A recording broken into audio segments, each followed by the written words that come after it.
Welcome to Spelunkers, a place for exploring video games and nerd culture. This is the Game Exploration Show, where we break games down into digestible chunks, play through them together with the community, and discuss them in exhaustive detail. I am joined by the three usual people they're always here. We've got Tyler. Hello. We got Tom. I'm here this time, I think, maybe. I heard him. This time? They only heard this time. What are you talking about, Tom? Hey, and we've got Chris. I'm Chucklehead number 3. I don't know why I'm still Chucklehead number 3, but I don't. Did you say Chuckleheads this time? no. I don't know my God. what we're talking about. We're breaking the world, everybody. And joining us once again for part 2 of this lovely adventure, we have Bob Buel. It's me! Yay! I'm very psyched to talk about this game. I love this game. We did really, Bob. In fact, I do. Might come to shock you. Big fan. Big fan. And of course, this game is Phantasy Star 4. This is episode 2, so we're covering everything from the big boss on Quran, who I guess we just now say is Dark Force, if you didn't listen to those spoiler warnings last time. The first encounter on Dark Force. Yeah. That's, First of many. Of many, not just 2. All the way through the end of the game. So what are our early impressions, Bob? We know you love this game. Coming back to it for another playthrough, how does it still feel for you? It feels so good. I'm never not shocked at how well this game holds up. Like, literally, I've tried to do the math on it, and I think this is probably like a rough estimate, like 6th time playing through this game, because it really is very digestible. It's like 10 hours, you know what I mean? So like every couple of years I just have that itch and I'm like, well, it's available on everything. It's on every Sega Genesis collection. It's across the board. I replayed it on Virtual Console, on Wii. It's fantastic. And yeah, this second half I think has some of my favorite moments from the entire game. At least 3 I could think of that are just like unbelievable JRPG moments that could happen in any era and would knock my socks off. Yeah. And This game also about to be available on Nintendo Switch Online, just slightly after we record this. That's so weird. That's so weird. Oh god, that Nintendo Direct. I mean, I already had the news collection anyway, so. Tyler. Oh, hi. Yeah, that's me. This game is great. Loved it. The best part was, the way that Tom and Bob described all the things that happened in the previous games prior to, and then just like having those revelations come to fruition in this game and being like the little bits and pieces that they like parsed out to us and having those come into this game and be like, wow, that actually meant something, all this time later, like 2 games later, this actually had something to do with the actual story, was really cool. And I think if I wouldn't have had that knowledge, it would have been really confusing. But knowing that I did, it made all those things so much more worthwhile. And like, I actually like felt like I was like, oh, wow, this means something, even though I didn't play those games. So that was really fun. And the rest of it's just great. I mean, the game's great. The gameplay's great.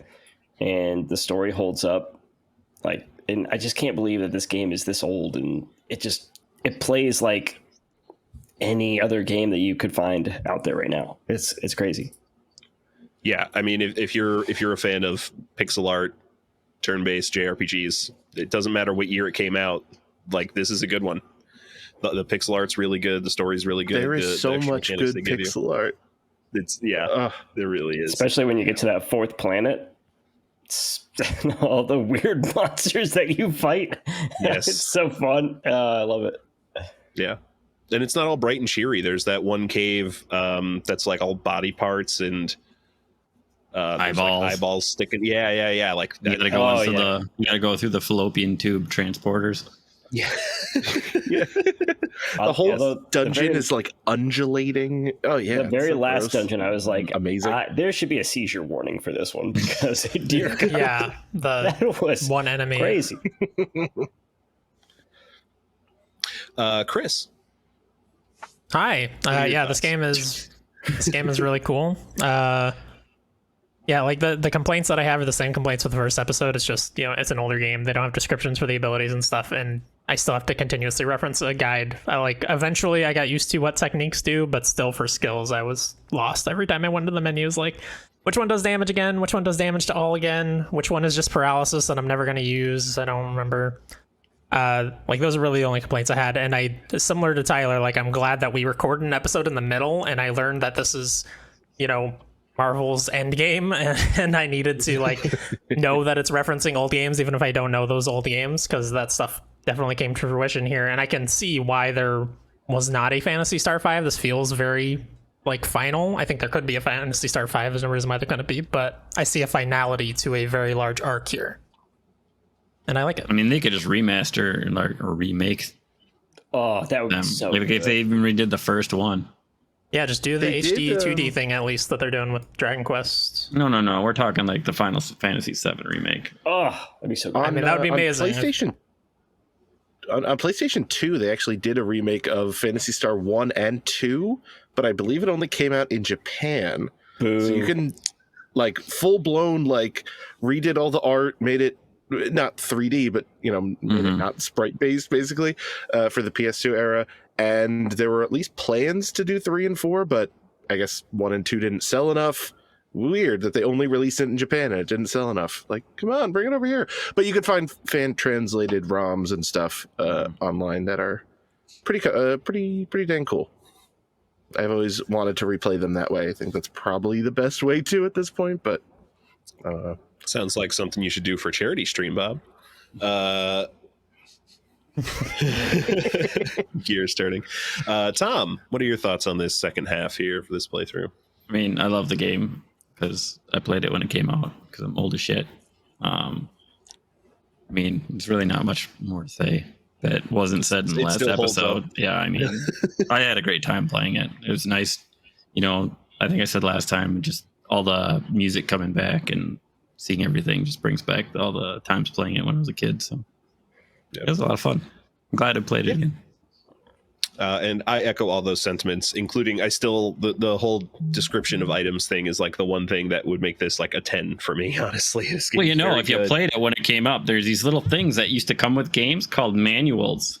And there's a little book that came out when you open it. What is it? And it tells you a bunch of stuff about the game. I remember reading those on the car ride home, but what year did this game come out again? 94, 95, I think. It was 93.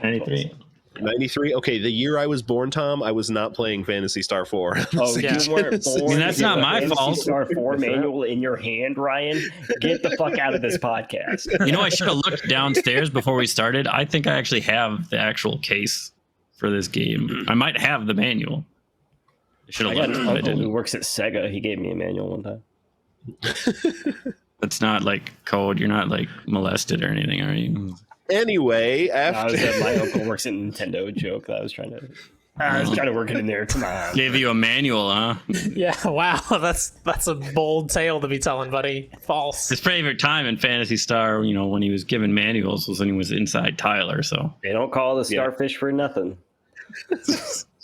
We start right outside of Tyler. We've got to take the ice digger to new parts of Desolis.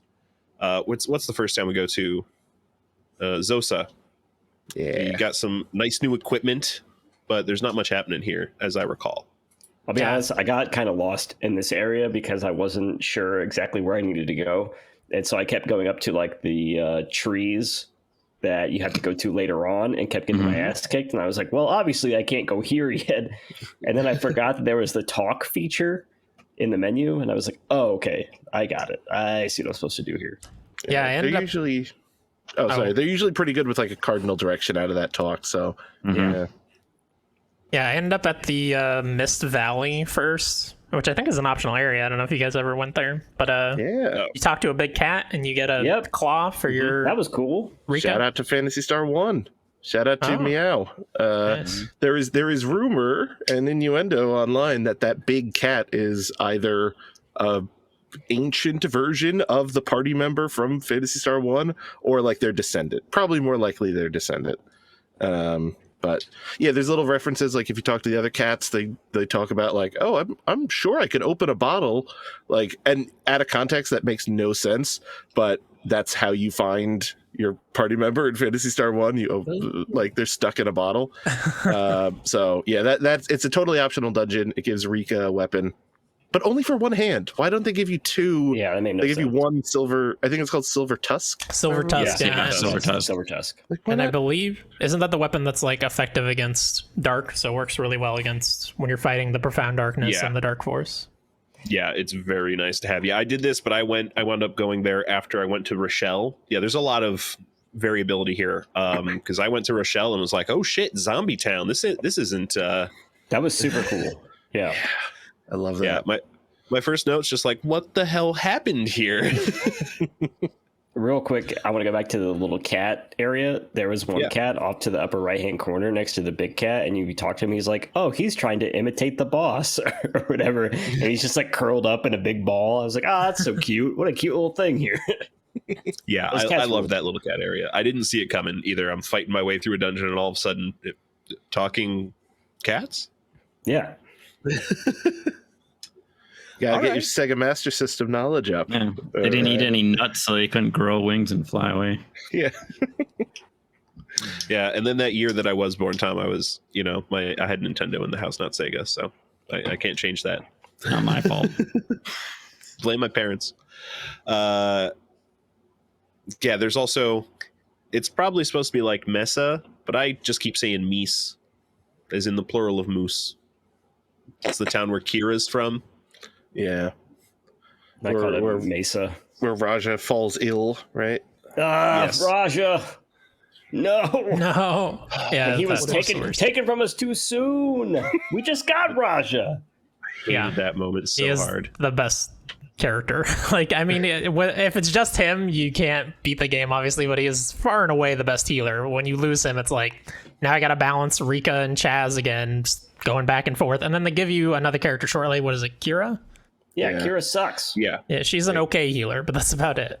Kira's very forgettable is my biggest thing with her. She comes too late in the game, and it's a fun throwback to see the little, hey, look, it's like Alice's little, slashers again. But yeah, especially she's just a means to an end. And that's Yeah. what it was for her. Exactly like you said, she's a throwaway character. It's like, oh, she is just a means for us to get into this building so we can find out who Rune is. yeah, That's it. Yeah. especially because Raja, just like Chris said, he has such great healing. He has a couple offensive spells, and the most powerful move in the game is he has that one move that restores your party's Yes. TP. Only way in the game to do that. It's crazy. Oh my gosh, game changer immediately. And he's a Namekian. Yes. It's true. So he knows Special Beam Cannon, Mhm. but he's not pulling that out yet. But he's ready. Yeah, Phantasy Star 5, it's going to be there. That's right. But Territory on top of that, like, he is one of the most fun characters. I think he has some of the most fun writing. On top of, like, his abilities are super good. Like, whatever that fire spell is he has, I can't remember the name of it off the top of my head. But it's like super good and super effective. And Saint Fire? Saint Fire, thank you. That is actually it. And St. Elmo's Fire. I used him so much, so like when they took him away, I was like really distraught because I had a hard time getting Kira to like fit in with the way that I was playing the game up to that point. So it was a huge bummer. Yeah. That was Yeah. a loss I did not want to have to deal with. I do want to mention real quick, one of these towns, early towns here, has the penguins in it. I don't remember which one that is. I didn't pay for the penguin tour. I don't know what that's about. Maybe one of you guys can talk about it. But I do like when you go into the shop and buy penguin feed, on your way out, a penguin just steals it, and that's it. Congratulations on buying that, you fucking idiot. That's the joke. You lost $300. Congrats. Yeah, it's fun. That's all. I love it. But if you pay I forget, it's some very low price for Yeah. the penguin. It basically just Follows you. It just follows you around the town, like as if it was a fifth or sixth party member. Yeah, if you go into a house or if you leave, it disappears. It just goes away. But Okay. That's it's just just the money. total novelty. But it's kind of funny to see this giant sprite just waddle behind like your other party. It's just a fun thing. Love it. Yeah. So a lot of names were just thrown out. We got Kira and Mies. And anyway, we do several things around here. We definitely meet the cats, because that's just a big bonus to the entire adventure. And we lose Raja, sick by this. So what's causing the zombie-itis is a fever, and then they die within 30 days, and then zombies, whatever this sickness could possibly be. Kira has decided to go to Gerberuk. What is it again? Gerbruk? That's about as close as I'm going to get. Yeah. Garberk Tower, where Raja has said, like, this is the problem the whole time. We didn't listen to him. He was right. He was totally right. But in order to get there, we've got to take down this forest that wants to eat anything that approaches it. So did anybody else go to that before having the item that you need? Yeah, but I ran away after a few rounds when they just kept regenerating. Well, I think you have same. to go there first, and then you're like, oh no, you gotta do this instead. Yeah, And you'd you have to go gotta there to find get the Rika, torch. and it starts a fight that you have to run away from. How long did you fight before you realized you had to run away? I 5 killed like rounds. 5. Are you asking me? I'm asking everybody. Too long. Well, not Bob, because Bob already I- probably knew. Yeah, I knew the gimmick, but Yeah, I did not. I remember- lost a good 20 minutes of my life. I do remember being a kid and being like, okay, so I have to kill all 3 at the same Yeah, time. yeah. That's what I was trying to do, Bob. Mhm. God, I felt so stupid. And then afterwards, it's like, nah, I just need to leave. The It whole makes time you just it makes you realize who on your team has like an insta kill, and it's like, okay, if Rune has Mhm. DM, I guess eliminate might hit. Like, yeah, but nope, just gotta run. Yep, so we run, and Kira says we need a special item. We've got to go meet Lutz, who is from Phantasy Star 1, right? That's what we learned last time? 1 and 2. The 1 and 2. mistranslation of Noah. Noah from 1. Yeah. Again, this series is consistently inconsistent with their translations. I mean, if they're going to be inconsistent with anything, that's at least you can figure it out. Oh, also, real quick, here's something I completely thought of, and this is absolutely just my nerd brain kicking in. But when you get Kira, obviously she has those double slashers, just like Alice had, and it made me think, like, the whole time Alice and Rune, like, anytime they have an interaction, it clearly seems like, at least, like they're exes, like they dated at some point. Is it possible that, like, Alice like met Rune on Desolus over here, and like that's where she learned the slasher thing from the Espers? Very well Like- could. I never even considered that in previous playthroughs, but I was playing it with a more analytical mind this time, and I was like, oh, this is like fan fiction territory, but this is kind of cool. I'm sure they just put it in the game for simplicity because they already have those animations, but like, Yeah. I don't know, and maybe there's Yeah, something there. it could happen. Like, Yeah. that's kind of something that only the Espers use. She learned Other it from Anyone else possibility. use those slashers? What if Alice is Kira's mom? Alice has to be super fucking old, and she doesn't look that old. Well, wait, if We you don't look know at how old- her what if age Kira's in like the manual, 18, it's 16? just question marks. So, You're a question mark. okay. Got him. Is it impossible, Tom? Well, it's not impossible. Or It's just fucking improbable? JRPG. It's a fantasy. More with a likely PH. that she's like a clone or something. The Phantasy Star, if you will. Ba, ba, ba, ba, ba, ba. Why did it turn into Zelda? I don't know. It's just cool music. We're just having a good time. We're fast and loose around here. So we head south to the Esper Mansion, and like Kira, everyone's like, "Oh, Kira, like, come on in." Blah blah blah. She's like, "Member here," you know. She pays for the premium membership because she gets all the way to the back door, and then Rune's the one who gets them in. Like, and to anyone who hasn't played this game before, like, Rune is from Motovia. How does he have any clout here? Well, we learn why. Little do We you learn know. That Rune is actually the 5th incarnation of Lutz. Yeah.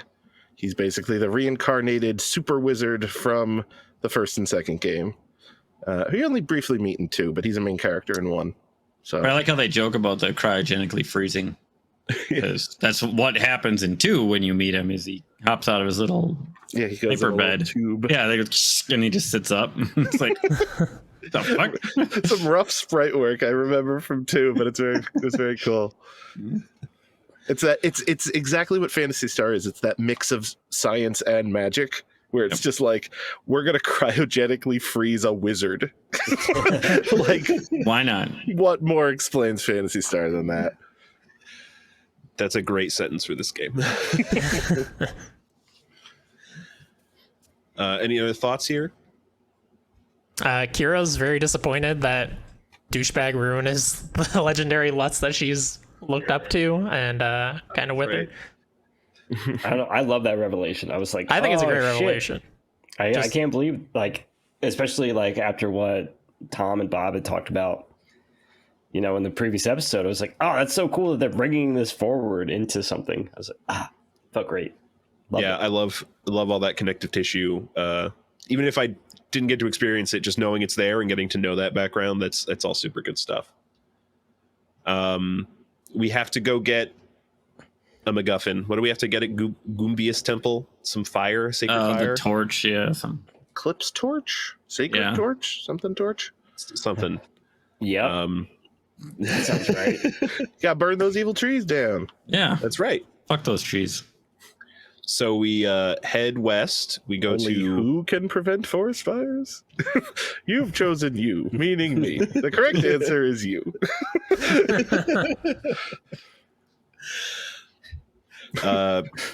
So we head west. We there's a town near Goombius Temple, Jute. I stopped in, of course. I think this is the town where I talked to every single person for no real reason. Other towns I would talk to like a handful of people and get back out. I met a man in Jute, whatever, who ties his hat to his head to keep the wind from blowing it away. That's smart. Reasonable. That's good writing. I thought that was a great line. But we visit in Jut, probably just use the inn, check the armorer, and see that they don't really. Or is this the town that has like the best weapons money can buy? I think that's the zombie town after you unzombie it. Has the best stuff. Or that's the best armor. Something like that. You're probably right because we get that later. So we head over to Goombius, and the temple priest there is like, "No, you can't have our sacred items. You aren't some kind of heroes." Right? That's what he says, basically. Yeah, verbatim, I think. Yeah, he's Smeagol. So He's Yeah, that's even his voice super acting. smart too. like that too. He's the only character that's voice acted in the game. It was weird. yeah. Yeah. Strange. And the lines aren't what the game actually had for writing, but you know, it's a video game. It happens. Sega does what Nintendo, you know, it's just happens. And immediately, the sacred flame gets stolen.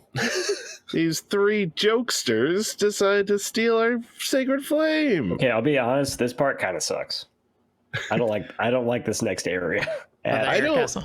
It was rough. It was tougher was than not I a fun time. remembered. Yeah. Big. It's very long. I think is the. It's And easily it's the longest so dungeon. winding. Oh my god. Yeah. But the Yeah. revelation of what the Welcome air to castle Phantasy was, Star. but what the revelation was of what the air castle was, that was cool. Yeah, the air castle's super sweet. This is the first time I looked up a map for anything in this game. I was I did wandering not, and I around should Air have, Castle because it for was like rough. 2 hours. This was the first game over I got in this playthrough. Was in the air Wow. castle fighting the bosses, and they Yeah. completely wrecked me. And I tried to use the rewind function to go before the. It was too long. It was too long, Yeah. and I just went, Oh no! "Gotta eat the loss," and I lost about maybe half hour's worth of progress or something, and just was like 3 levels down, and let's do it That's again. the really bad part about this area too. Is like there's not a place that you can save here. You have to like leave the entire area and then go save somewhere else and then come back in. Yeah, but once That- you open up that portal, you got the little squares that give you all get your the healing TP, thing. all your life Yeah. back. It's true. Yeah, it's nice that at they have least there's that breakpoint. heals Sorry, for sure. No, you're fine. There's 2 of them. Oh yeah, there's 2. There's one like after the. Yeah, I remember there's 2. Where's the second one? There's one like after you beat that first boss. It like creates the path forward, and you can basically And the skip next the one's entire after you first get- half. Yeah, and then the next one's right before you go down. Like you can go around the first area you can't get and go behind those guys that they're blocking off. So that if you kill the boss, you can go out and save, and you basically just run straight through. You wanted to do it that way. Yeah, I think it was cleverly designed as just very long, and there's a lot in this dungeon, and really all the dungeons for the rest of the game. There's a lot of troll dead ends. Just like, yeah, you went this way. You thought there was gonna be a chest. There ain't shit here. Sorry. Especially the one with all the eyeballs in it. That one was the worst, where I just like got lost 1,000 times. It's like, I'm never gonna get out of here. Well, that one, and there's a special, like you have to go up. Well, we'll get there eventually, but you have to go up a level and get to the eyeball, then go back down and around and get back up. Otherwise, it doesn't open up that area. Yeah. Yeah, this is also the dungeon that has an enemy called Specters, where the screen is just constantly flashing. And like, I'm glad I don't have epilepsy. Hopefully nobody who's playing this game has epilepsy, because that was a hella trigger.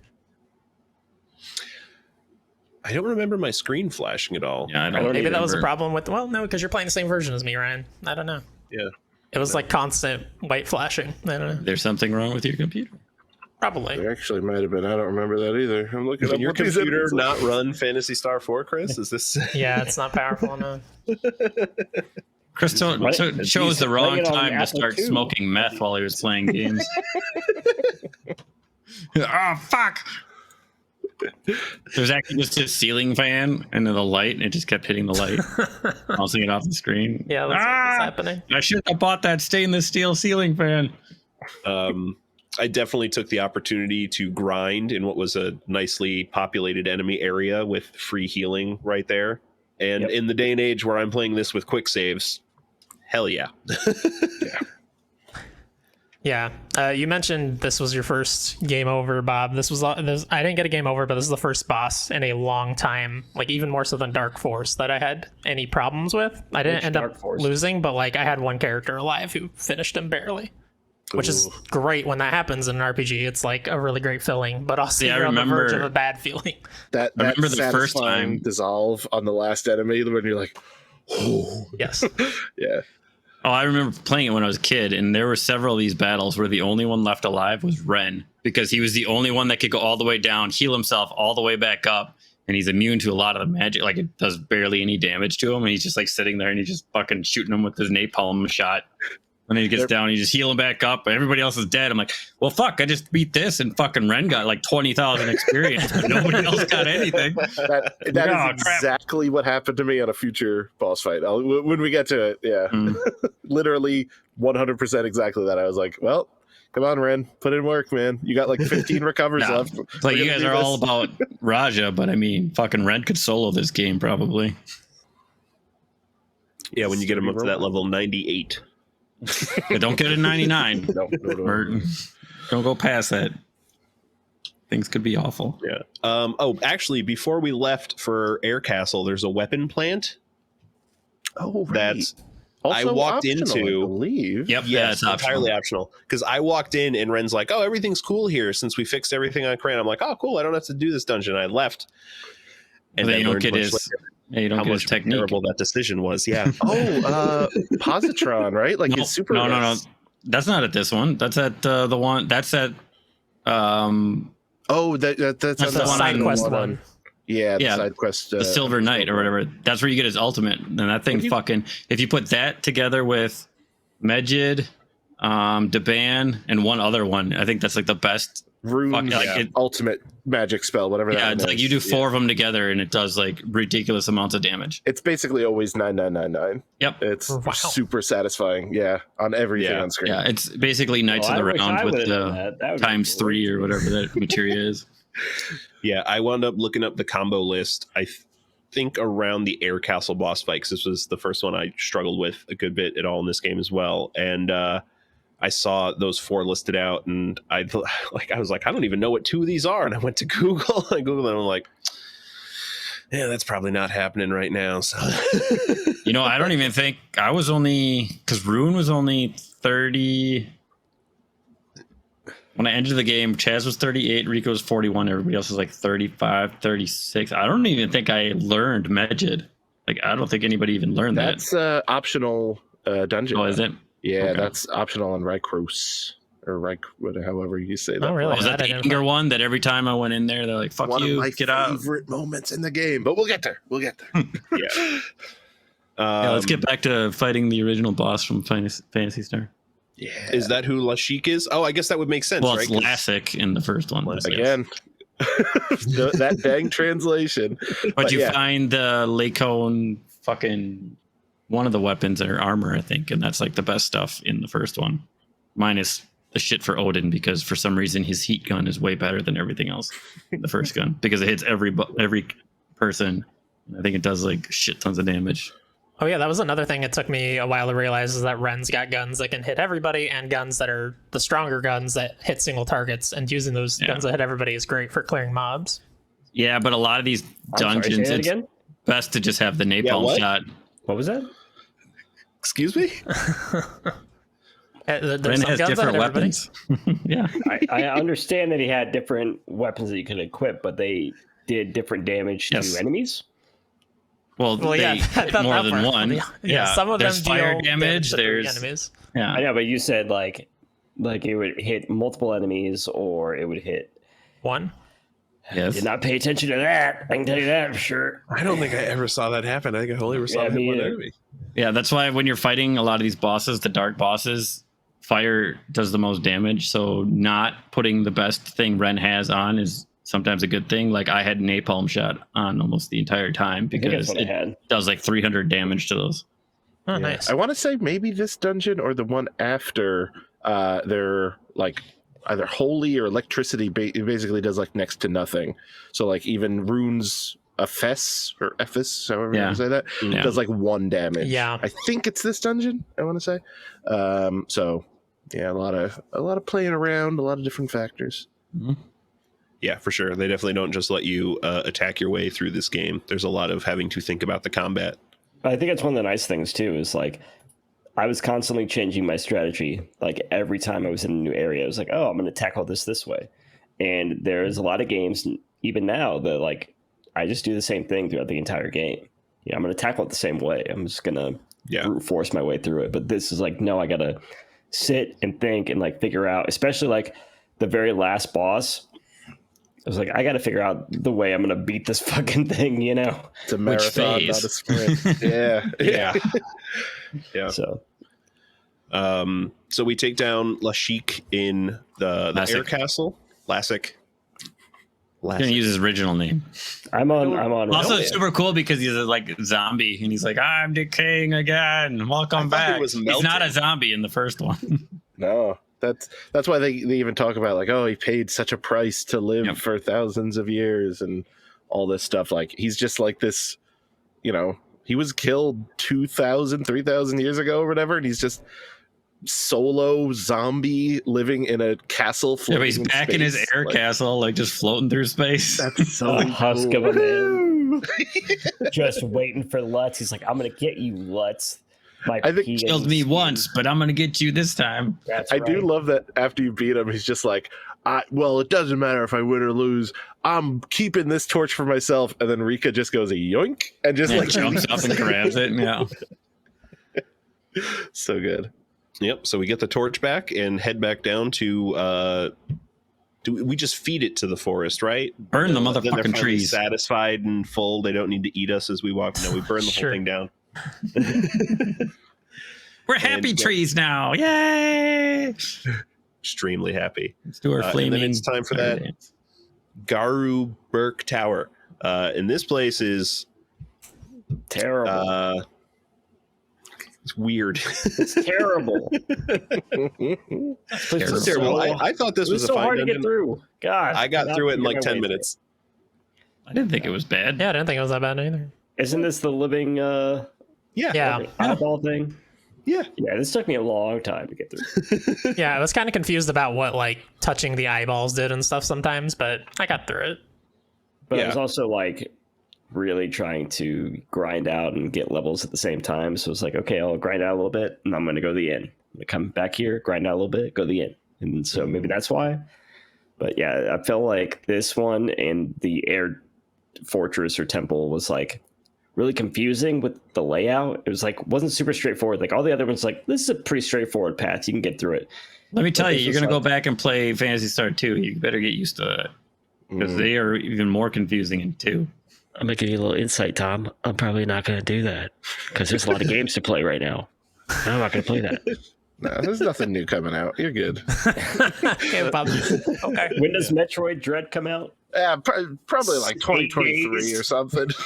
Yeah. No way it's coming out in a week. When's Back for Blood? I'm waiting for you to say a game that I'm interested. You can keep going. Far Cry Riders 6, Republic. Battlefield Advanced 2042. Reboot camp. Want to watch that one? Okay, there we go. 2042. We got it. I heard that. That's November. I got some time. Yeah, not that much time. You know how it works. November will sneak up. You got quick. time? I mean, I've been, Hey, man, I've been pick up playing Tales of Hitman Rise. 3, so I don't know.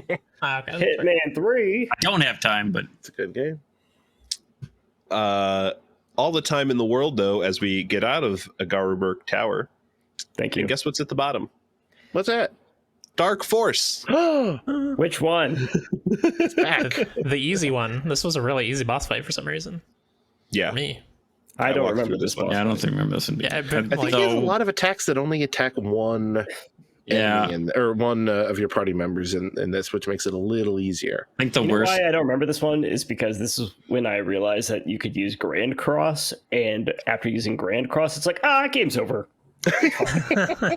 That is the most useful combo in the game, I would say. It's a done deal. Yeah. That and I would use Grand Cross and Firestorm, and it's like, I'm good. I get it. Yeah, Grand Cross is great, except against the bosses that are like you were talking about, Bob. There's bosses as well that are immune to FS and it Will only deals do 1 damage. one. It'll make your entire Grand Cross deal 1 damage, and then you wasted both of those. That sucks.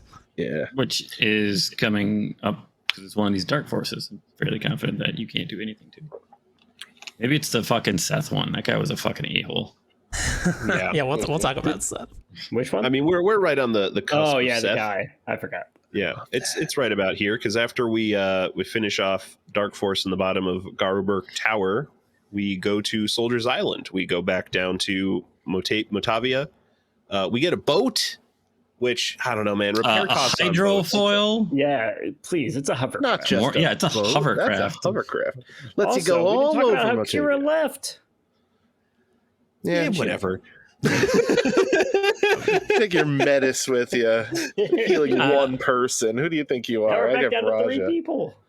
Yeah, real quick. There was a cutscene here where they say Chaz's full name, and maybe we had seen that earlier, but his name is Chaz Ashley. That's Terrible the name. worst name Like imaginable. Rick Ashley, whatever. Yeah, not good. You gotta look at the translation, all right?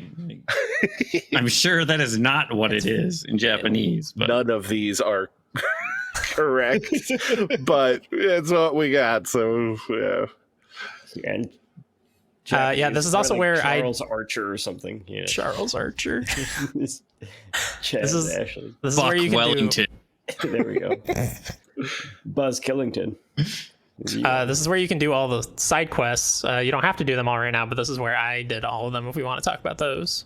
Yeah. didn't do a Once you single get side the, quest. you could do the Silver first. Soldier or Shining Soldier. That's the only one I did because I knew it was at the end of it. The other one I didn't do any side You get the quests. big rappies. It's the only place you get to fight the rappies. Yeah, I suppose. But I've already fought them. Yeah, they're a staple of Phantasy Star. They show up everywhere, even online. They're all over the place. Little bird fellas. They're in a side mission here. You go to a cave and a guy is complaining that they're eating his crops, and then you realize he was the one who brought them into the cave to save them, and then they repopulated out of control, and they ate his own crops. And he's like, "Just don't tell anybody, bye." And then he bails. Like the trouble. It's like the trouble with tribbles. Yeah, that's exactly the Tribble story in Star Trek. Yeah, There's there's you also. got blank faces right in this area. There's Yeah, I don't know Star Trek. But there's also the Don't quest know, where friends. somebody's kids have been imprisoned and that pays 50,000 Meseta, but you have to bribe the guard with 50,000 Meseta to get them out. So it's just a wash of a quest. It's really fun. Yeah, his 2 wild daughters who get arrested. I love that. Are those the ones that get arrested when you sleep at the inn and they get taken? Does anything come from that? I can't remember the name of the town, but you're on Matavia and You go to sleep at. That's the one with the hunters. Guild Yeah, it's in it. right by the Hunters Guild, and you sleep at Oh. the inn there, and then there's like a couple of girls that get taken away. Yeah. I don't think I ever saw that scene, but Oh, well, you have to Still sleep happens at the inn regardless. for it to happen. But, oh really? Yeah. I'll I'm sit down sleeping and at every inn. I want to sleep with all the bed bugs. I want them all. yeah, especially yeah, the ones I would sleep inside around. Tyler. You gotta make sure you go to that one. yeah, I didn't fucking really use the inn podcasts. there because Chaz's house is there, and you get free heals. I was gonna say Chaz and Alice's house. But then the girls never go to jail. Yeah, I must have used it at some point, probably in before the last recording. Speaking of Chaz and Alice's house, I couldn't find it. I tried. I went back. I thought either I went to the wrong town or it's hidden somewhere. So I can't report. Yeah, I on the mean, I promise. looked at everything in there because I didn't go to their house last time. I didn't know about it until you guys brought it up. Did you in look the at last her recording. underwear? I looked at all the stuff, but he doesn't say anything like about Alice being gone or anything. It seems like it's the same He just dialogue we were pockets talking about last the time. panties. Yeah, he quietly pockets them. No animation, but you know. Everybody opens the knows. eBay app and just takes a photo of it and just slides Yeah, it in his Goes SpongeBob. back to the elder, Grizz's grandpa, and like sells them. He's like, hey. And then I got SpongeBob what you're comes looking out and is for. like, "Oh, you're gonna miss the panty raid." And then Patrick comes out and says, "The panty raid." Right, Yes, Ryan, you get it. I get it. Sure. Thank you. It's a good episode of SpongeBob. It is a good episode of SpongeBob. But yeah, How the you feel to big Mr. side quest is the last one that like takes you to an optional dungeon where you get Seth's best attack and Ren. Who the fuck a is Ren. Seth? Oh yeah, sorry, not Seth. Fuck Seth.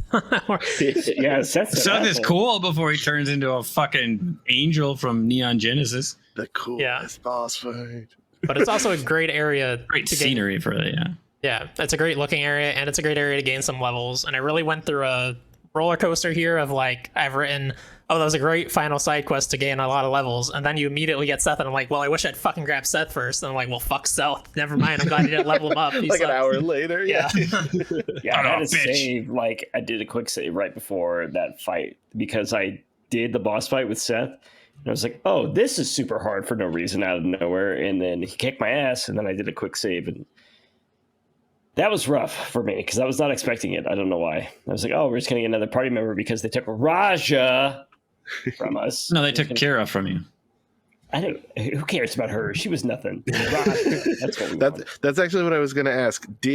Obviously to the people who didn't know the twist, like, did you think something was up with Seth, or were you just like, no, another party member? I was immediately suspicious. My first note is Oh, just like looking this at it's like magic, yeah. It's like, Yeah, that's the other. magic he That's had- the tell. His skill is all of Dark Force's old attacks, like corrosion and insta death Yeah. and something.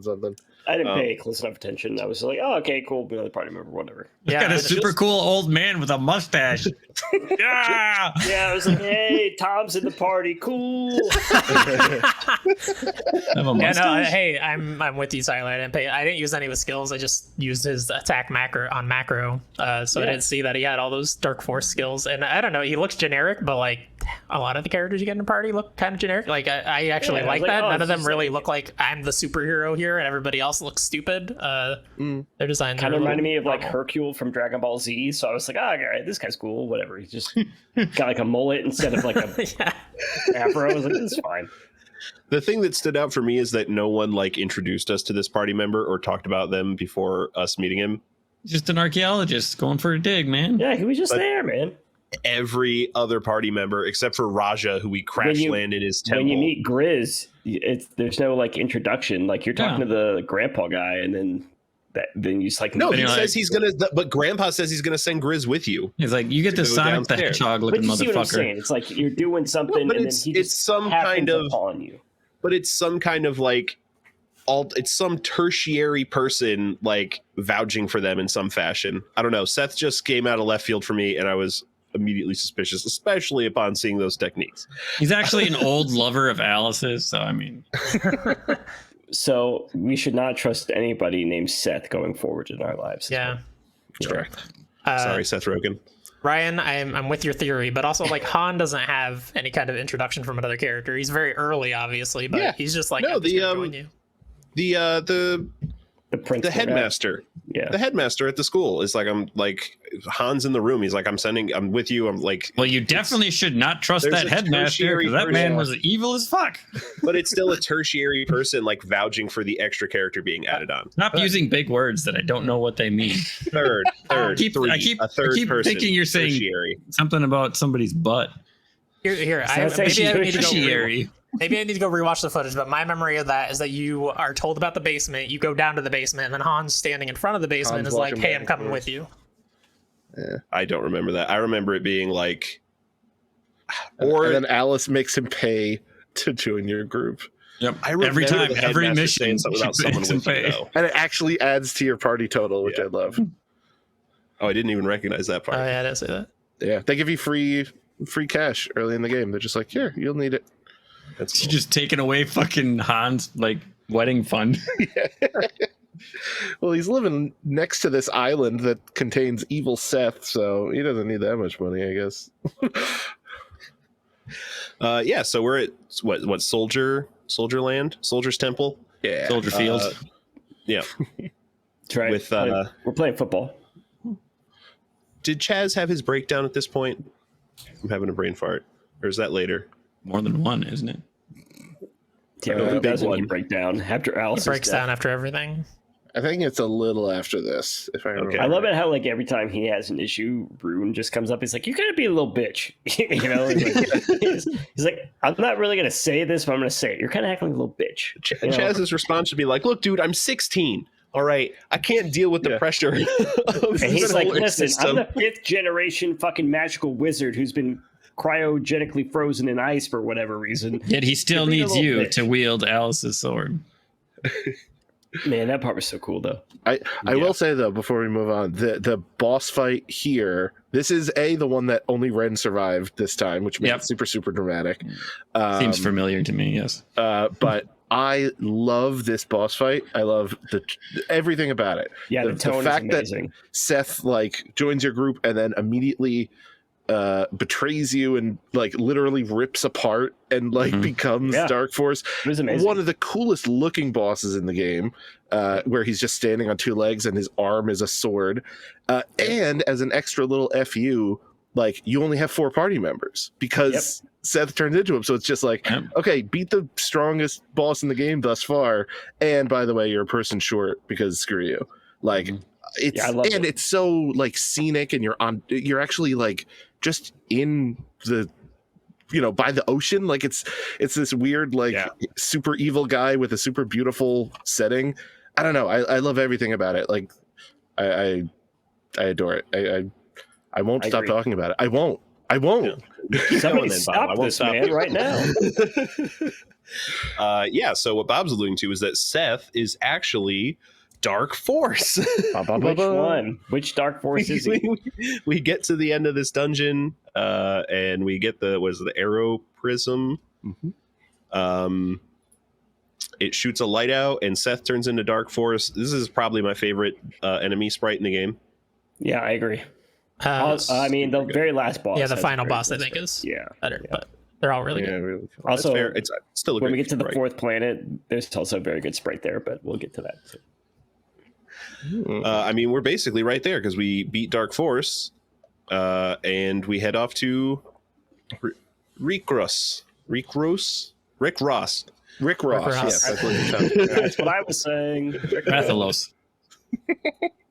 The mysterious 4th planet that no one ever mentions until That this was so cool. That's I love that. Totally invisible. that just looks unlike anything else. Like, Yeah. because it's that classic trope, like, oh, here's the desert planet, green planet, ice planet. Even though one of them is destroyed by this point, but like, oh, okay, I know what this game is doing, and then you get to it, it's all crystal and magic. Like, Yeah, it's great. I love it. so cool. And it's like Yeah. not super big. It's like, hey, here's these 2 temples. 3 temples. You gotta do this. Optional 3rd with my favorite moment in the game. Come on. Well, we're right about here, Bob. Talk about your favorite moment in the game, then, because I know of the You can't anger do it temple. right away. Yeah, you can't you've do it gotta right away. So I don't know if we want to go a little bit further, but so, well, we're going to get to the things that we get to, but yeah, there's a 3rd tower in here called the Anger Tower, because you have to go to strength and technique, Courage is courage, Courage, of yes. course. Strength and But there's after you beat those two, and then you get a sword we'll mention shortly with another impronounceable name. I'm not sure how to say it. If you go back to Rycross, there's a path that opens up in kind of the southwest, I suppose, and it's the Anger Tower, and it's basically just like the other towers. You get a couple little pieces of armor, little weaponry, and then in the last room, it's my favorite moment in the game. Soundtrack cuts off, dead silence, and it's only Chaz. All your other party members just disappear. All you do is walk up the stairs, but they don't explain what happened. And in the center of the room is Alice. It's just straight up a sprite of Alice standing there. And Chaz just walks up to her and is like, what is this where you've been? Is this like, what's going on here? And like Alice's sprite, I think, just like pushes you, like showing aggression. And it's like, what are you doing? What's happening? And then in the best moment in this game, battle starts, 1v1, Chaz versus Alice, and the music is her deathbed theme song. The song that plays as she's dying. How did I not see this? It's totally awesome. If you go to it any other time, like you can get to the tower, but as soon as you enter, a voice goes, what the fuck are you doing here? Get out. And it won't let you do anything. Like it pushes you back out. Yeah. You can't do it right away. Forever, like Yeah, if you go straight down, only where after the you beat courage those one, two towers. yeah, Yeah. like after I beat the two towers, I was there forever, like leveling up. Maybe you before have I to get went the to last sword and then come back. one. The order of operations, I'm not I sure. wish I you would have seen that. like you can enter it, but it won't let you do anything until you get the sword. Then you can finally like progress through it. You can still get to where the tower is. You just can't go Here's into the it. thing, though. This is what makes this game so good. The fact that was optional. Like I'm sitting here now, it's like, I wish I would have seen that right now in this moment. It is so That's a good bizarre game. to That's not how I see only it. be like face to face with like storyline wise. This is Chaz's arc, like overcoming the shadow 100%. of the mentor that he had. Yes. And like literally, you have to kill her in battle. As she's throwing slashers at you I wish while I her would've done death this. music is playing, and then after she dies, the third of those like I don't know what they're those spirit things with the again unpronounceable names appears, but it's the fire one, like red fire, because I think the other one's like blue and yellow. maybe? Yellow, yeah. This one's red, and it will say like this is the test. Like she's not actually alive, but this is the test to see if you have hatred in your heart. And then it offers you like, do you want to learn the forbidden technique? And I forget how exactly it plays out. You have yes or no. If you choose yes, then you fight that fire thing, but it's unbeatable. It has like infinite health and it's 1v1, so you're gonna lose immediately. If you say no, it goes, okay, then you've passed the test because you don't have this hatred in your heart even after killing like this mentor to you, and then you learn Chaz's most powerful ability, Megid. Oh my god, how did I not get this? Yeah, which is just this giant, like he just puts his hand out and just fire explodes everywhere. And it's the only way to do that super powerful, like that's max the fourth damage combo attack. Yeah. So that moment is like, I remember doing this part because it's optional. Please look it up on YouTube. It's unbelievable.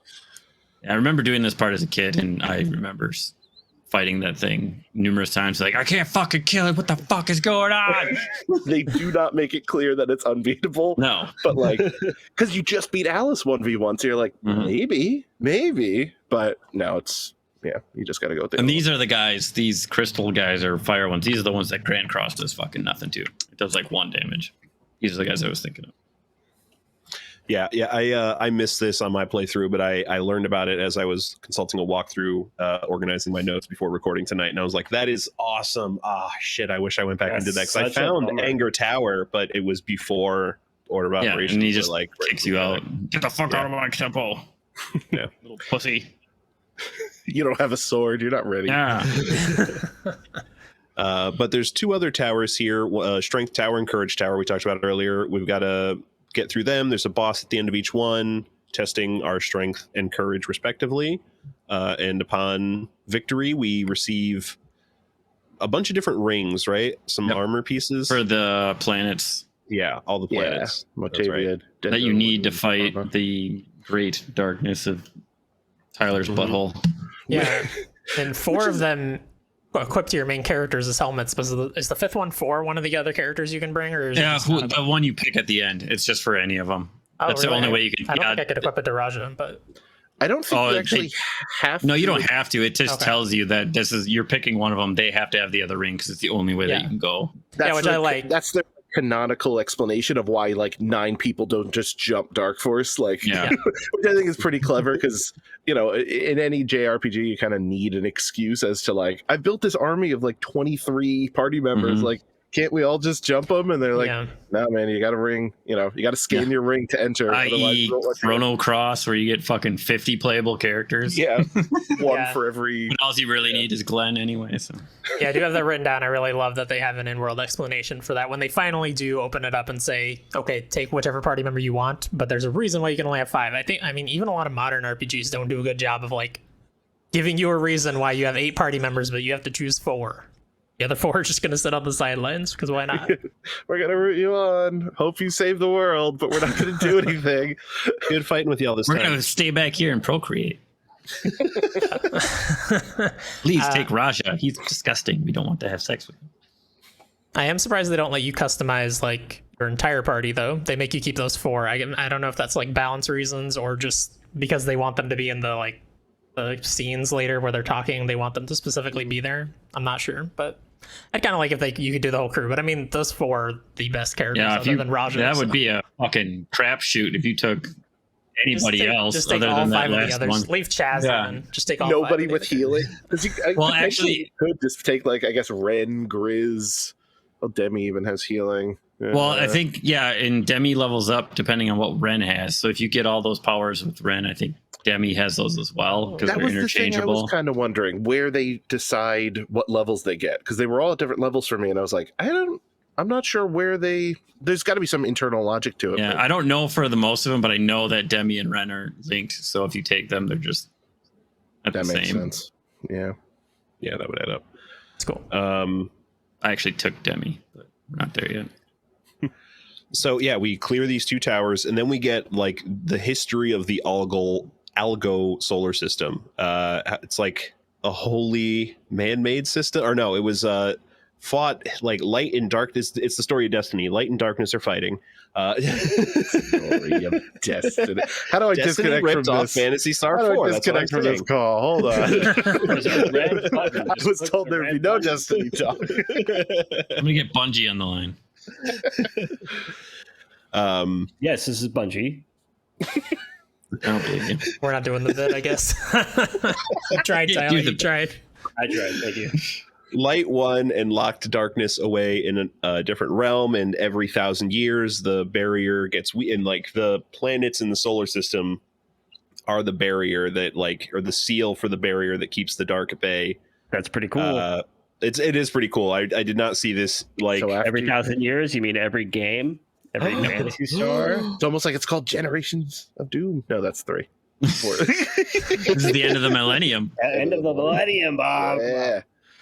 But how cool is that? That the planet you blew up in 2 has this So good. plays such a huge factor in like releasing this Ultimate Evil in 4. I Loved think it. it's so cool. Loved it. how much do we think the developers had thought that out when they were making 1? No. Not 1. Maybe towards the end of 2, they might have been It seemed like thinking something out, but 1's pretty much just fucking way out there. it seemed Yeah. like Yeah. it was basically like 2 and 4. And like Even though the planets are still there, though, so I guess it could. it seemed like 3 wasn't Theoretically. really hinted at based off of what you guys talked about in the last episode, and 1 wasn't really hinted at. It was mainly just 2 and 4. Yeah. 3 is like I said, they mention it when you find the crashed pods or whatever, Mhm. but otherwise 3 is barely mentioned. I think 3 even technically, I don't know if it takes place at the same time as 4. I don't know, 3 is weird. Mhm. That's why they don't really Well, bring it's it around a especially lot. weird because it's, generations. Like, it's not a single time. It's like it continues happening because you have kids, and then you have kids, and then you have kids. Yeah, so I guess it's not even like cleanly taking place at one point. It's like over Yeah. 100 years or whatever. Yeah. Yeah, this part right here where it's explaining Destiny by Bungie.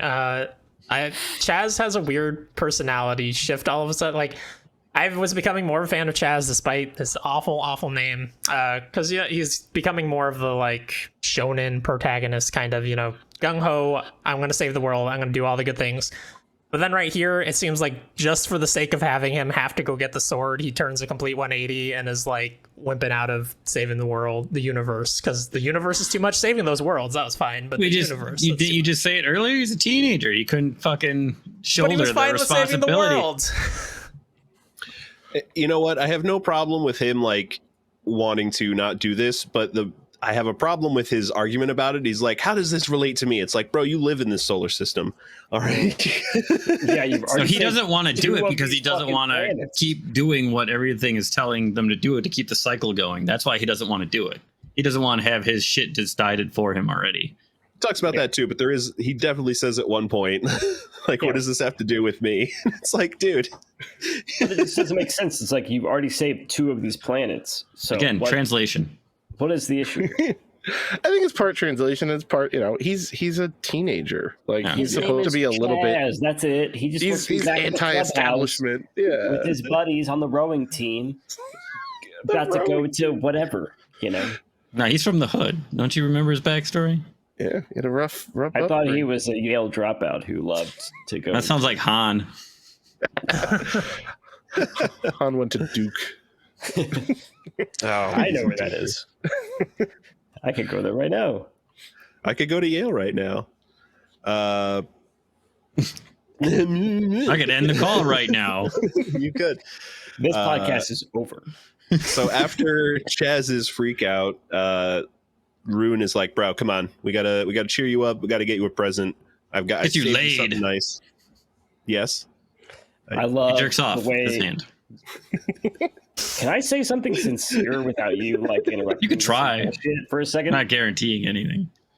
I love the way that Rune and Chaz's relationship kind of evolves throughout this game. I think that's one of the things that this game does really well is like how they first interact with each other, and Rune kind of looks down at Chaz as like, you're just like a sniping little piece of shit. And then as the game progresses, Rune like looks at Chaz like, no, this is your responsibility. Like, you are the one that you need to be the one to take this into your control and steer us in the right direction. And I think that was so well done. I think they do a great job of that. And jerking off or whatever Tom said. Yeah, I agree. And I don't think it's just that relationship. I think, all the character developments are really good across the board. Yeah, the Rika and Ren ones. Yeah, Rika is really And then good. apparently Rika just wants to best be character the in girlfriend game, of so- Chaz because that's what happens at the end. Yeah, that was It's the 90s. We'll talk about that at hero's the gonna end. get That was girl. weird. We'll get there. The whole clothing option in the end scene is kind of like, Yeah. what the fuck? That was so Yeah, it seems 90s. That was kinda such a weird. 90s White thing. t-shirt, blue jeans, just laying on the hill. Ah. I Having was like, is that Yu Hakusho? What is that? What am I watching here? It's crazy. So we go and get the Elcidian. That's what I was calling it. that seems about right. Alice's Yeah. sword. That's Alice with an I, right? From Yes, original right. Phantasy Star, not with a Y from 4. Correct. No, yeah. And like it's Who you see? the sword see. and yeah. Yeah, she literally gives it to you. I love that. That's right. They not only an Alice statue I think is holding it, then an Alice with an eye gives it to you, and then you see the whole party from Phantasy Star 2, which I I think love is great. that. That was great. And Oh, I at the wouldn't- very end, yeah, you see all of them. it All wouldn't the have mattered to me at all if you guys wouldn't have told me about that. But like knowing that information, which is what I said at the beginning of this episode, that part was so impactful. I was like, this is fucking amazing that they like reached back to this and like pulled it forward. Because like back then, you didn't really see that happening a lot. Where they would go back and be like referencing the older games. Like Dragon Quest didn't do that. Final Fantasy didn't do that. It was kind of just like we cut off and start new. It's Yeah. great. Especially 2 games ago. Yeah. You know what I mean? Like, a lot of this game hinges on you playing a Sega Master System game. Also hinges on you not killing that cat, apparently, with that robot. Because that cat was in the you lineup. cannot euthanize Meow. I saw that cat. I was like, well, apparently they chose to not kill him canonically. Whatever. Yeah, even on on Motavia when you find the the little Alice statue, like in the park. It has That Meow shows- with her, yeah. Yeah, it has Meow in a little bottle. Even they might make reference to. Maybe not. Maybe I'm confusing it with the cave. I don't know. There's But- there's a couple statues. I think one has Alice and Meow, and the other one just has Alice in a different town. Yeah. And after we get that sword, we get a call from Demi, and shit's going down on Motavia. Yeah, just picked up the old 80s cell phone, you know. That's what's built into the side of fucking Ren's head. It's actually built into the hovercraft or whatever the fuck it's called, hydrofoil. What is that You called? want to try that joke again? Did you? Yeah, jerking off or whatever Tom said. Nice. That's how Ren calls people. Robot jerk off. Real quick, I hate it here. I had a weird line written. Obviously, there's a lot of little weird translations, but I thought this one was pretty funny. When Chaz comes out and he's like driven again, and he's like, "I got the sword. We're gonna go save the world." Rune says, "Let's conquer, Chaz," which reminded me of like the meme of the people driving up and being like, "Let's conquer, nerds. Get in the car for all go." Yeah, That's good. Yeah, so we head back, and there's this giant pit near Mile. And I mean, I was pretty sure that this is it. This is It's the. not even just that. Like everybody's dead in the towns. Like you go there and there's just dead people laying all over. It's I like, didn't remember that at all. But fuck. yeah, you go into Mile and everybody is dead. You're like, And, oh, that poor guy just wanted to make worm farms and now he's dead. Yeah. And like even they have unique death sprite animations for the citizens. I was like, holy cow, I don't remember this, but this like takes it. Well, I was gonna say a dark turn. I suppose the whole game kind of Dark Force, all of a Dark sudden. Force blow turn, up a plot too. Yeah, Thank you, Chris. dark. Chris and I, we got it. We're on here. the A+ jokes. That's right. Yeah. So, what did you guys feel the need to do any grinding before the final boss fight? I did a little bit. I was between like 38 and 44 when I cleared. I had everybody like 45. I think I was about there too, between like 42, 45, because I ended up doing all the, the Megid stuff back on Rycross, and like It was mainly because of Rune. For whatever reason, like Rune was like super underleveled going into that. Yeah, last because you fight. lose them for like several different portions of the game. Yeah, so yeah, he's, because like- when I beat it, Rune was only 35. Oh, yeah, wow. Rika and Chaz were like 46, 47, and Rune was like 41, maybe. I was like, the difference was crazy. And then Ren was right up there with Well, it also Chaz. depends on who is dead when you beat certain things too. But who did everybody choose to go into the last battle with? Raja. I always pick Raja, and I made a specific choice. Like, I don't want to pick Raja, so I picked Demi, and I was like, eh. Then I picked Demi, and I then did fine. Grizz, and I was like, he can't No, Grizz heal. isn't like, yeah. All he can do is hit, and he has no combo attacks. I was like, I picked So, Han. at Raja, first, let's but I was go. like, Rush. when I was like, oh, I started the game with Chaz and Han and Alice, so I'll finish the game with Han. And then I started walking. I was like, fuck Han. I want Raja back in this place. So I went back, and I was like, oh, thank God, I can just exchange him like he's like yesterday's clothing. I was like, here's the receipt. Take him back. You said it to his face too. You're like, "Fuck you, Han. Go get inside Tyler." He's yeah, exactly. He's like, I guess I'll stay here. And I was like, you, Namekian, I want you on my party. I wasn't even. I didn't walk up to anybody else. I was like, Raja, please. I need this cutscene to finish. What a tough final boss fight. There's 3 stages to this boss fight. How much health do you think this thing has? A lot. I think it's like 20,000 total across all 3 forms. That sounds about right. 20 to 25,000, something like that. But the Just last, know I made it to the last one and I had no techniques left. I failed the last boss fight twice. Same. Yeah, I It's no got it on my joke, 3rd like- attempt. Yeah. yeah. But the dungeon leading up to it was like super crazy. Like going into Trippy. that area and like it wasn't like Yeah, just hard, the but- flashing squares. I was like, whoa. where the? I was like, I already got glasses. Where is this fucking square that I need to step on? And then I would step on the wrong square to teleport me to the next area. It's like fuck. But yeah, it's great. These last 3 bosses in those phases were so fun. It was like I felt so rewarded from all the grinding that I did and all like just like the battle and everything. It's just like, oh, I really got to like think about it and play this game, and it felt good because like we've all played RPGs where it's like you can just brute force your way through the final boss. Like we've all done it. And this is like I still felt like I had to plan it out. Like I wasn't using any macros or anything. I planned out every single attack because I wasn't sure how it was going to end up. And it felt great. I think if you were to try and brute force this final boss, you'd have to grind for another like 30 hours. Yeah. Like you would have to do an insane level of grinding to brute force your way. You'd have to be on the edge of that level 99 glitch. Yeah. It was tough. It was a tough fight. Yeah, did you guys use any of the dews? That's another thing I had to look up because it just says they're perfumes or whatever. Yeah, they're very useful if you know what Yeah, they Stardew was specifically. It was like I had a bunch of them. It was like Stardew. It was like because Stardew Valley. Moondew just brings them back from the dead. Yeah. Yeah, Soul Dew, that's the one that all the way up. It's the full revive. Full revive. Yeah, That's good stuff. And Stardew is just like like 200 Ross HP or whatever. for everybody, basically. Yeah. Geesar or Nassar or whatever. I was also using the guard rod as an item at that point because that casts SAR. I only used the guard rod when I was inside Tyler. Didn't want to catch anything when I was in there. Fucking hate this podcast so much. This game in a lot of ways reminded me of Dragon Quest, which is one of my favorite RPG series ever, so that's a good thing. But this final boss especially, like design wise, it looks kind of similar to a lot of Dragon Quest final bosses, and also it uses a move which is the bane of my existence in every Dragon Quest that just gets rid of all your buffs. It's just one move, and like, hey, all that buffing you did, it was worth nothing. But at least this boss has to waste a turn on it, whereas Dragon Quest bosses by the end have like 3 turns every round, and they just wave off all your buffs, and it's like, I don't know why I learned these moves.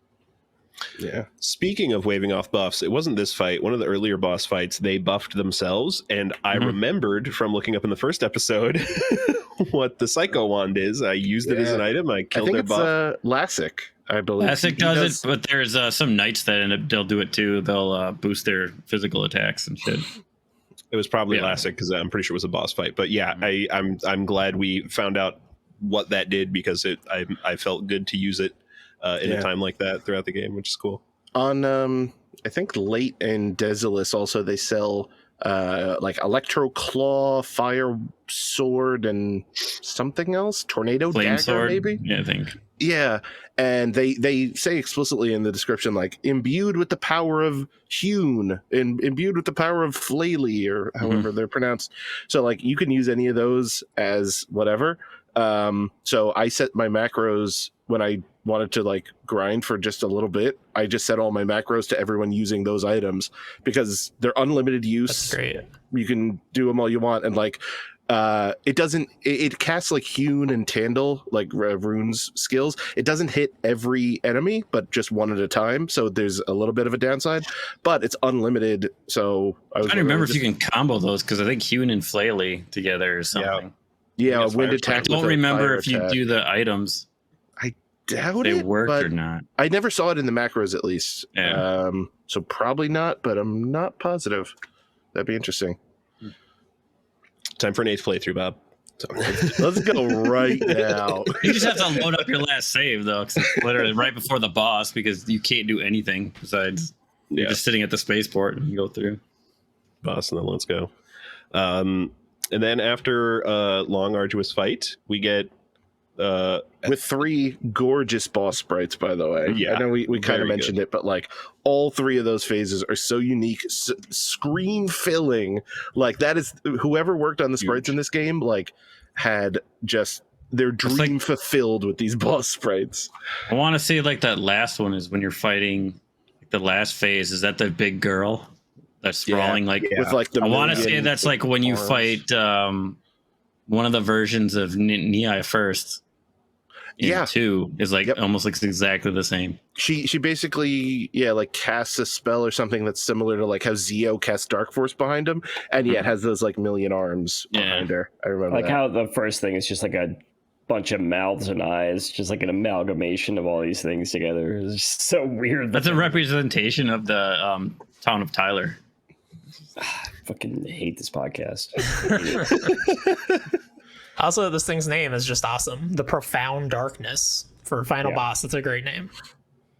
Also, it's super subtle. Like, I don't know if anyone beyond me and Tom caught it, but like there's regular enemies in this final dungeon that is the exact sprite of the final boss from Phantasy Star 1, I guess, because it's Dark Force. But in this one, it's called like, hey, I think it's actually called Dark False. Basically, In the saying, first like, one, it's a false. But in this one with like an maybe. It's but that's how it is S? in the name of the Dark Force in the first one is called Dark Falls. Yeah, So with a Z. so then I think this is just a little play on it.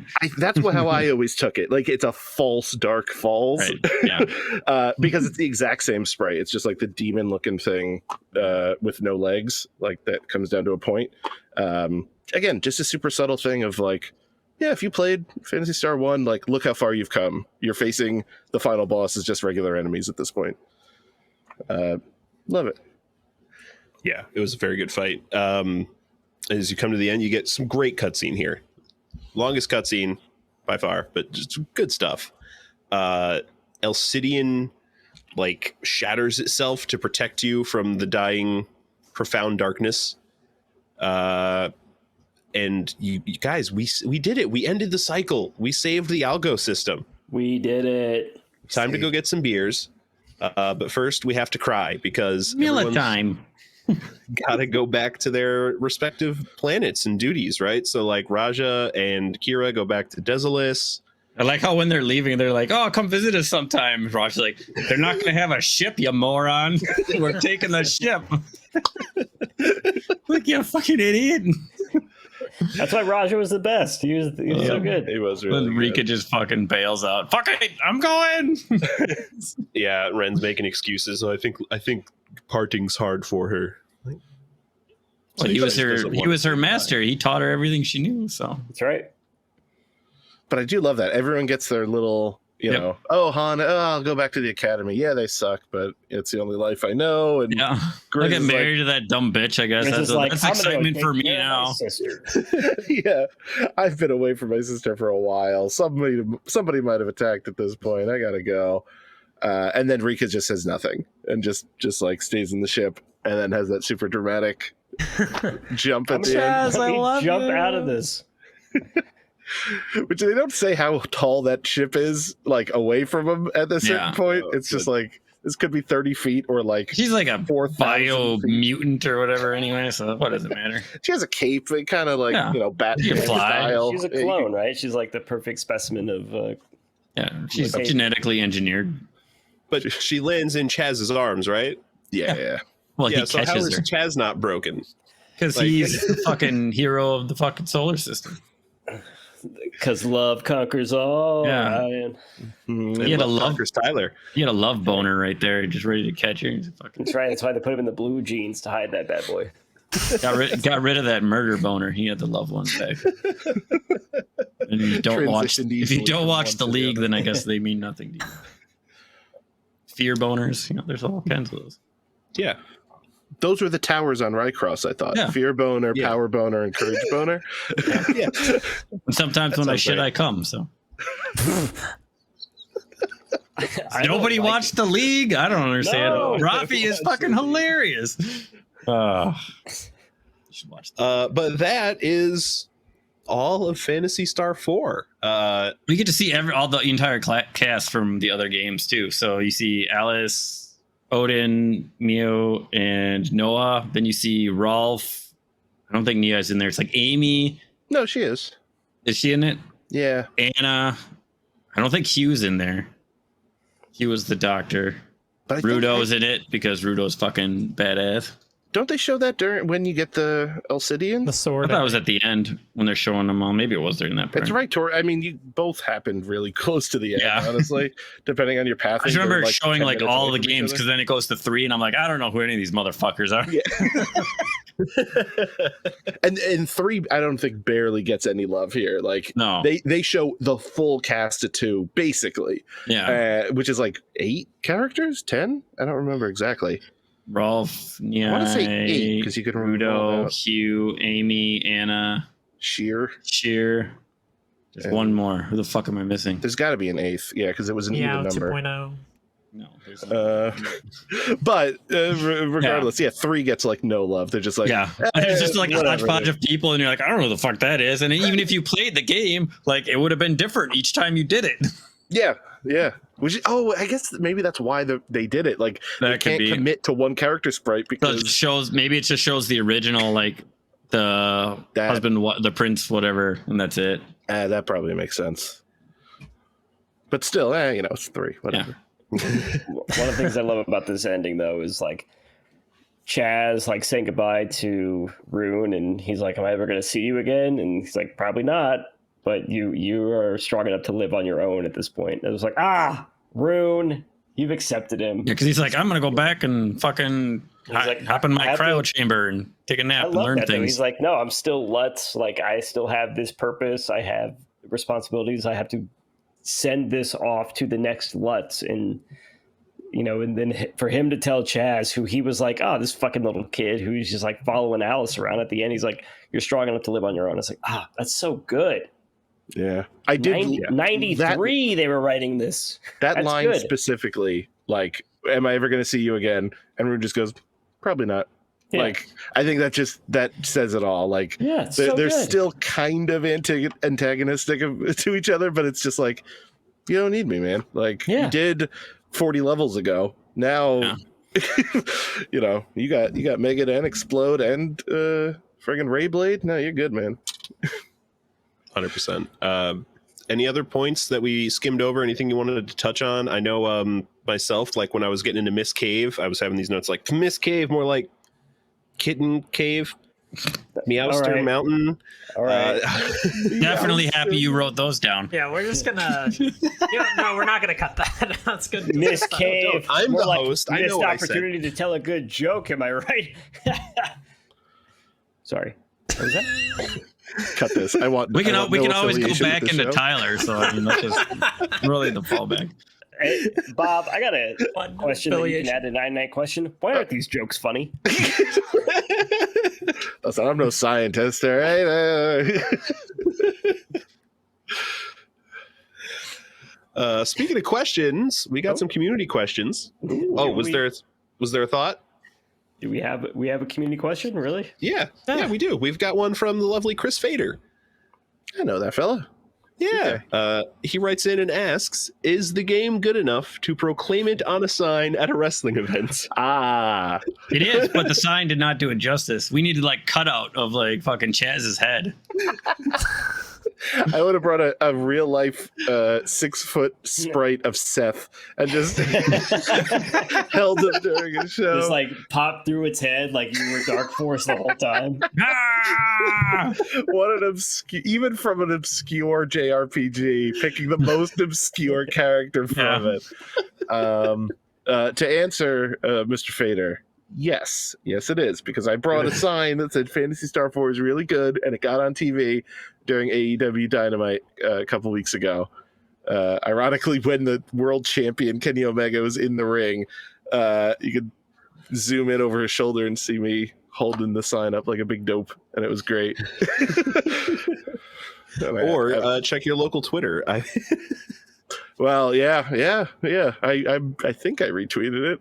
Yeah, apparently the guy, I don't know if I mentioned this, the guy who sat behind me at the show. Like, that's the one that I saw, like the picture of you like turning around with it. I wish I had known that this guy was some YouTube star. I had no idea. He has like 1 million followers on YouTube, but he was just the dude sitting behind me with long hair, and he goes, "Hey man, can I get a photo?" I would have posed if I had known this was going to be like viral. I just slumped back and let him take a photo. And that is posing, Bob. Come on, that's a great guess for you. You should reach out to him. Yeah, honestly, I don't know a dang thing about him, but I should. What's his name? Something. I have no idea. I don't know. That's right, Chaz Ashley. That could be one of that could be one of your questions. First name. Who are you? Tom also wrote in a question. How much time will we spend inside Tyler? No I more. hate this place, man. I hate it. I'm going to keep my save right there because I'm right next to Tyler. I'm going to enter and leave him as many times as I want. I cannot wait twice a week till we play the next game. I can't wait for the next game. I love this game. I'm ready to be over it. I hope that we can name our characters, and I will name mine Tyler. Can't wait for you to do that. I'm excited for you. I'm glad. I'm happy for you. Thank you. Any final thoughts? Play Why this don't they fucking make game. games this good now? Yeah. Why don't they make games like this anymore? You know, Yeah. this is just a retrospective, but I mean, it's like this is so good for it to be this old. I mean, it's almost 20 years old, 30 years old at this point, and it hits on so many high notes. It has so few faults. It's crazy that they don't make games as well, especially RPGs, because RPGs are a dime a dozen. Yeah. Something I peg on a lot in games for not nailing right is pacing, and I think this game is extremely well paced. They're always moving something forward. You never feel like the game's slowing down, and it doesn't feel rushed, even though it's constantly moving. It's moving at a good rate, but it doesn't ever slow itself down. It takes itself just the right amount of serious.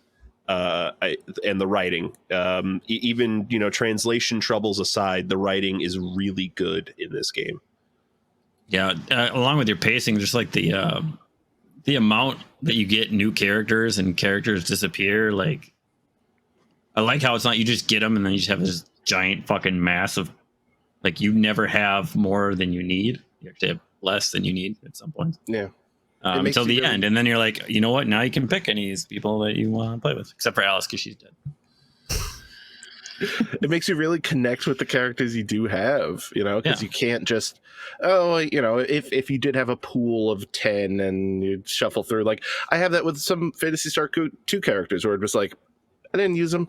I had my that's team. Another one. Like, they just give you a bunch. You don't lose any of them except for Niai, and that's because she goes away. Yeah. Spoiler for a 30-plus-year-old game. But yeah, there's some characters in there that I'm like, all right, I know who's the thief in that. Like, I just never really used her. Like, I stole the Visiphone. That's it. I used her. Otherwise, I'm pretty sure my party after Nia was gone was Rolf, Rudo, Anna, Amy. I think you could swap Amy and Hugh, but Amy's the doctor. Was the slasher one, right? But she was the doctor, so yeah. Yeah. And Anna was a bounty hunter. Rudo was a bounty hunter. So they're just fucking lighting shit up with guns. Yeah. The big Ren guns like in this game. But, nothing against that game, obviously. But this game just made you really appreciate the whole cast you had, like especially that main four of Chaz, Rika, Ren, Rune. I think that's what they kind of learned, though, because like the first one, there is only the fucking 4 characters. So then they're like, oh, we put a whole bunch in this one. And they're like, and I don't remember 3. Like, what the fuck you get for party members? So, yeah. I think it was nice that they went from having like a bigger pool and then just like, okay, there's a big pool, but you only get them at certain times. So you lose one when you need another one. Yeah. It makes you appreciate who you got when you got them. It's great. I've gushed about it for, I guess this is going on 4 hours now on this show, and in my own life, I adore this game, and I think anyone who has a spare 10 hours, it's not a big commitment. Like, you're gonna be shocked at how pretty this game is, how great this game is. The sprite work I can talk for days about. Just getting in that freaking Land Rover and seeing the HUD on that thing. Good God, that thing rules. Like, there's so many cool moments. The fight with Alice, the Zeo stuff,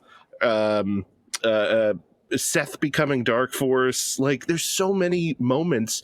Like, they kill off a main character, and then you gain a party member that becomes a boss. Like, there's so many different things that didn't become a trope until later JRPGs that this game just did. All in one game. It's great. It's great. Chris, any final thoughts? No, it's a fun game. You should play it. I guess I do have some final thoughts. I lied. As a big fan, you said no, you yeah, I'm sorry. you Okay, said you didn't have any. Shut it down. Shut it down.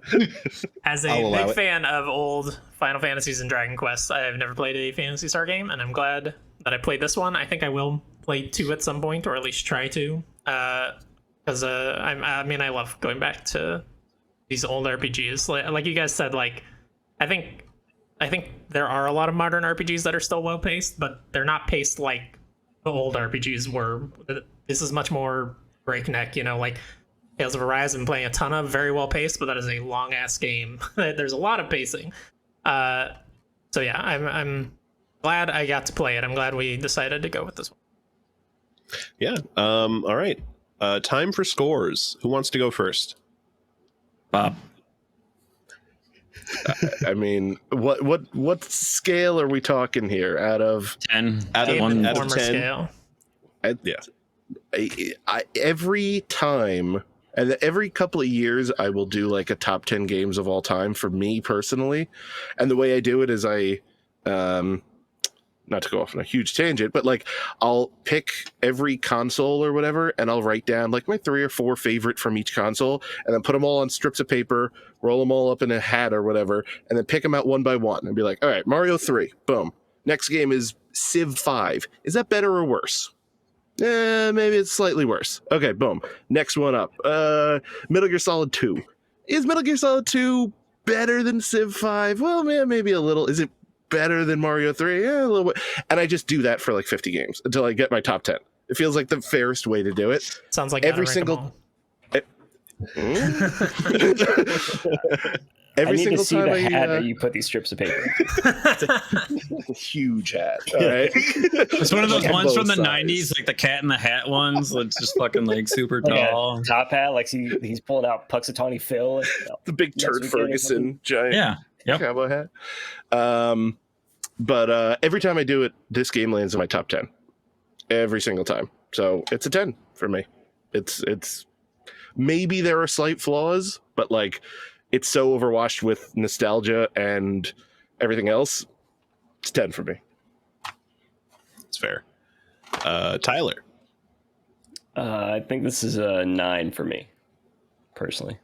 It's hard to like rank it because I haven't played like a lot of older RPGs. The only close old RPG that I can compare it to is Pokemon, and I would rather play this over Pokemon Red. So that's pretty high praise for me because I love Pokemon. So Yeah. As someone who played both Pokemon Yellow and this game this year, this is a way better game. Yeah, Pokemon 1 came out like 5 or 6 years after this, now that I think about it. Wow. yeah, they're not Crazy too far apart. comparison-wise. I mean, Yeah. at all. So I'll go. For me, this is a 925. Tom? I mean, this whole series is my childhood, so yeah, it's 10 out of 10. Like this just brings me back. It's a great RPG. Probably my favorite RPG. Not Chris Aside from Tales? 2. No, definitely not Chris Tales. 2 I like more than this just because of my age probably was a little bit lower, and I just played the living piss out of that game. This game I probably beat like twice, where Phantasy Star 2 I probably played way more. But yeah, it's a lot of nostalgia built in for me. So yeah, 10, definitely 10. Well, I think that's fair. Chris? Probably 8.75, 9, somewhere Get in the there. fuck out of here. Yeah, I know. I score things too I'm low for you starting guys, a- it seems like. Starting a petition. It's 10,000 strong to get Chris off of the podcast. I don't know if you guys want to sign it here. No, please. Will he still do the editing? That's the... We don't need the video version. We'll just do the sound. That's great. This is a great game. If you've made it this far, listen to all of this and haven't played it, you've made a mistake. Genuinely, go play this game. It's not that expensive. It can be found everywhere. no, It's a It's going to be dollar. on It's gonna be Switch real soon. yeah. It's gonna too. be yeah. For- Yeah. on Well, the I was going to Sega- say for free, but part of the Sega membership. Genesis collection on Nintendo Switch Online. Or anything. I think I had Which Genesis is a weird collection way on of saying 360 as well. Yeah, I rebuy the Genesis collection on every console. I'm the only reason they keep putting them out because it's just me. Well, and then they added the Genesis games for that and the controller for Nintendo too. I'm like, well, there's only like 2 games that aren't on the Genesis collection that are on there. Yeah. I mean, I bought this on PC for $1. Yeah, same. A buck. Can't go wrong for $1. Like, are you kidding me? Like, This is even today worth $60 in my opinion. Like, I'm gonna go downstairs and see It's if a I still have the full-fledged case in the game. but that'll do it for Phantasy Star 4. This was a journey, a great journey. I'd tell you what our next game is, but even we don't know yet. We do. It will be decided. We Don't know. we know? No. We haven't picked yet. We're going to decide on our Extra Life stream while I'm playing horror games. Yeah, that's when we'll Well, the finalize votes the are vote. in. We're going to Well, finalize one the vote. one game that we know for sure didn't win is Chris's, because I think that only had 4 votes. That's true. It's true. Prey could make a really strong case all of a sudden, but no, nobody wants to play Prey. Good. Apparently. And for those unaware, we're playing a horror game. We have Prey, Evil Within, We don't have Observer, and Prey. Omori. Take it off the list. It's not a contender. Being Sorry. voted for by the community, and we will decide that during our Extra Life. This is going to come out after Extra Life. So by the time you're Probably. hearing this, you will know, but right now we don't. We know. In our hearts. I'm looking at the votes. I see. We know. But that's my big plug. Bob, you're our guest. You should plug things. Me? Plug Tyler. Little... I think we've plugged Tyler enough this episode. We're good. Pop that cork on Tyler there and get the plugs out. Well, first off, thank you guys for having me. Because otherwise I would have just been rambling to these 4 walls about how cool this game is. So it's good to get Could this you out on the imagine making internet. a 4-hour podcast by yourself about Phantasy Star 4? Just me talking to puppets, just I going. think there'd be fan fiction that would be started if Bob started doing that. That could be part of the Buell time stories. The vaunted show. But for real, this rules. You guys rule. What you're doing here is fantastic. And anytime, I'm glad to do it. But this game rules. But if anyone is not sick of my voice yet, I have a podcast that I'm very happy about doing. It's called 99 Questions. Search for it wherever podcasts are, or I suppose 99 Questions Pod on Twitter. I literally just update it with the newest episode, so I won't spam your feed, I promise. But yeah, it's me interviewing folks, and it's super fun if you want to check it out. The most recent episode is your new annual chat roulette episode. Yeah, I went on chat roulette again and just interviewed whoever I found.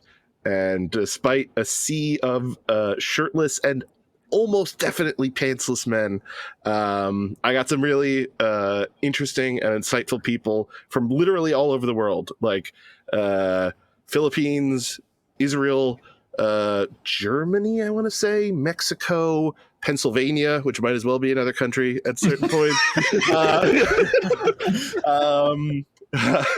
Ireland, like literally all over the world. I interviewed all these people, and I will always say those chat roulette episodes are shockingly insightful for what kind of website that is. And yeah. How many thank you for penises did you see in the making of that episode? Those made the cutting room floor, but at least a baker's dozen. Oh my god! It was much worse the first time around, last year's. That because they had at that point they had 2 versions of chat roulette. They had the regular and the unmoderated. So I said after 50, I was like, let's check out what unmoderated is. Turns Bad out idea. no one wants to talk to me. The one lasting memory I will always have of that is when I was in unmoderated, I saw a gentleman standing on a bed wearing a perfectly tied orange tie and nothing else. And I just went, "Sir, what's your phone wallpaper?" And he just immediately disconnected.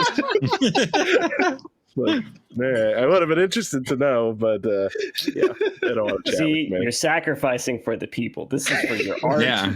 People need to know you're sacrificing for your art, your own sanity. Oh, the cutting room floor on this one. Oh boy. But yeah, thank you for that plug. Those are super fun ones, and they're good entry points because you don't have to know who any of the guests are because Nobody does. Nobody does. Yeah. And hey, friggin' Ryan was on one because Yeah, that's right. So go check. Technically 2 because you're on the Draft Punks one too. So That's right. only 2-time guest, I suppose.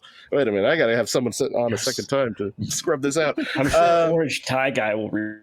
Yeah. I'm gonna send an email to his PR representative. Yeah, see if he wants to be on. Orange Tie Guy PR at Or we'll add that to our extra life. Tyler's got to put on an orange tie and stand on the bed naked for you. Jokes on you. I don't have an orange tie. You got time? You got I a do day not. I'll and a ship it half over. to go buy one. I'll ship it over. I love on the most recent episode, Bob, you had to go to chat roulette to talk to someone from New Jersey. It's wild. Oh, yeah. 3 guys from, I have to assume Rutgers, but I don't know, somewhere in New Jersey. They didn't want to say. Chris, do you have anything you want to plug? This is going to be post Extra Life, so I will just plug subscribe to our YouTube. If you're watching this on YouTube, hit the subscribe button. If you are listening to the audio version, there will be a link below to go to our YouTube channel and give us a sub. We appreciate it. 100%. Tom? Wasted sometimes on Saturday nights if we do it. It's been real spotty lately. Super spotty But, lately. we're trying to play that game, The Ascent. But Or is it trying to play us? we may be playing Bloodborne, Tyler and I, at some point. This is post after or Extra Life, so who knows? That's true. We hit we shall 1,000. see. We'll be playing I hope that happens. Beers and Beasts. Although in our notes, I'm pretty sure Ryan put Bears and Beasts. So I was very confused the first time I looked at it. Because I was like, oh, I wait, didn't what write is that this? note. Oh, okay. Well, whoever put it in there put Bears and Beasts, and I was very confused. I figured it out, though. Also, Tyler, do you we have anything? haven't done Last Call in a long time either, but that's usually after Wasted. But since Wasted's been so spotty, we haven't done Last Call. That's true. Yeah, next That's time we just do us last drunk. call, it'll be like 4 hours. No, it won't. It's almost up. Will not.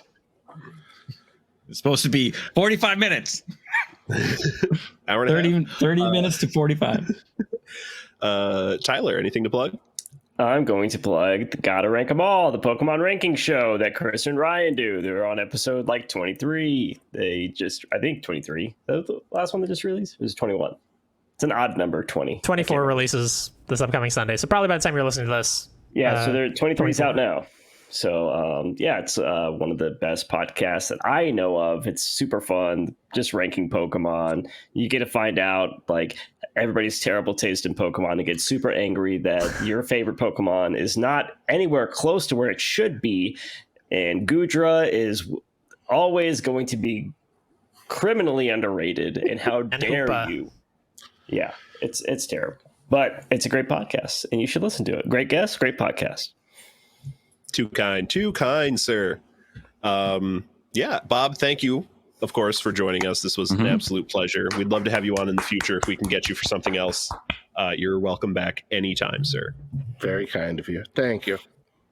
And that will do it for us at the Spelunkers. I hope you're all well until we reconvene again. Bye. Bye. Bye. Beat the profound darkness in you. Get inside Tyler.